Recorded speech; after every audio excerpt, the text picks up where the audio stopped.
പഞ്ചസാര വാങ്ങാൻ മറന്നുപോയിടി. ഇത്തിരി പഞ്ചസാര തരുമോ? പഞ്ചസാരല്ലേ? പഞ്ചസാരക്ക് ഗ്ലാസിന്റെ ആവശ്യമില്ല, ഞാൻ പേപ്പർ പൊതിഞ്ഞ് തരാം. അയ്യോ പൊതിഞ്ഞാ മതി.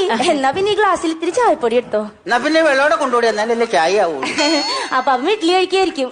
ഞാനേ തുണി അലക്കാൻ തുടങ്ങുവാ. നല്ല അലക്കാലേ. അതേതാ രാമശ്രുതി?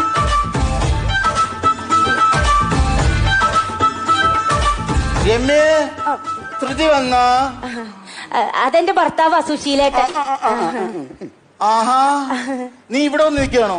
നിന്നെ കാണാൻ വെച്ചിട്ട് ഞാൻ 5 വീട് തെണ്ടി. ഞാൻ പിന്നെ നിനക്ക് ഒരു 10 വീടോടെ തണ്ടി അവ ഈ പളനിക്കൊക്കെ പോകാൻ പാടില്ലായിരുന്നു.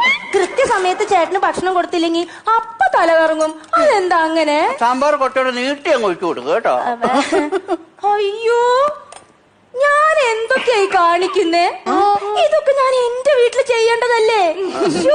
ഏത് വീട് കണ്ടാലും ഞാൻ എന്റെ വീടാന്നങ്ങ് വിചാരിക്കും. കഴിക്ക് ചേട്ടാ.